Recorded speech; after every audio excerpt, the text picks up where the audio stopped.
পরীক্ষায় অসৎ উপায় অবলম্বন করা 5 জন এবং পরীক্ষার্থীর হয়ে অপর ব্যক্তি পরীক্ষা দিতে এসে 2 জন পুলিশের হাতে গ্রেপ্তার।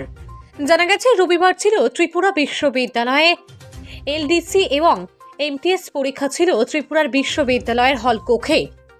পরীক্ষা হলে বিশ্ববিদ্যালয়ের শিক্ষকরা চেকিং এর দায়িত্বে ছিলেন।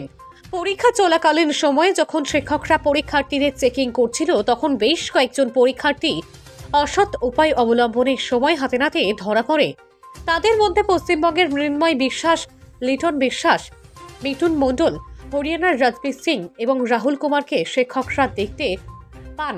তারা তাদের পায়ের জুতোর ভেতরে মোবাইল লুকিয়ে সেখান থেকে তারা ব্লুটুথের মাধ্যমে পরীক্ষায় নকল করছে। সঙ্গে সঙ্গেই শিক্ষকরা তাদের উত্তরপত্র নিয়ে নেয় এবং তাদেরকে এই বছরের পরীক্ষা থেকে বহিষ্কার করা হয়।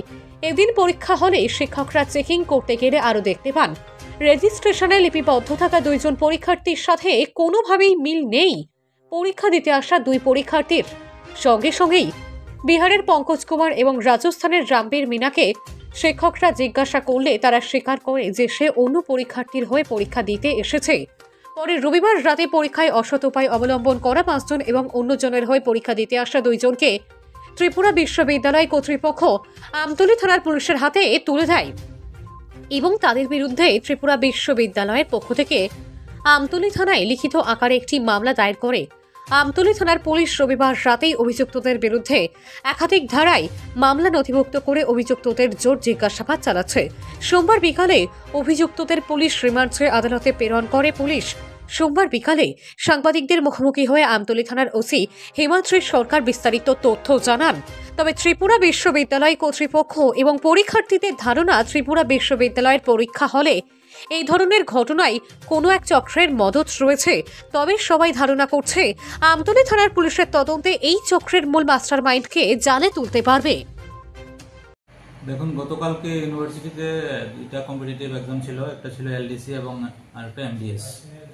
তো পরীক্ষার সময় তাদের যে ইনভ্যালিড লেটার ছিল, তারা চেকিংয়ের সময় মোট 7 জনকে তারা সন্দেহভাজন হিসাবে ধরে। তাদের মধ্যে 2 জন প্রক্সি হয়ে অন্যদের পরীক্ষায় বসেছিল। বাকি 5 জন তাদের জুতার মধ্যে লুকিয়ে, মোবাইল জুতার মধ্যে লুকিয়ে ব্লুটুথ ইউজ করে তারা নকল করার চেষ্টা করছিল।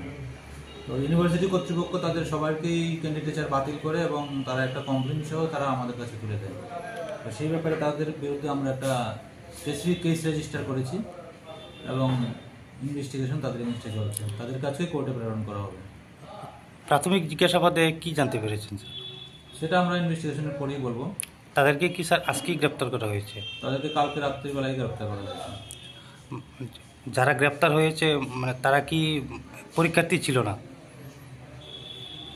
2 জন পরীক্ষার্থী ছিল না, তারা প্রক্সি হিসেবে ছিল পরীক্ষা আমাদের। আর বাকিরা পরীক্ষার্থী ছিল, তারা অসৎ উপায় অবলম্বন করে মোবাইল ডিভাইস ইউজ করে পরীক্ষায় বসেছিল। আজকে কি তাদেরকে কোর্টে পাঠানো হবে? কোর্টে পাঠানো হয়েছে।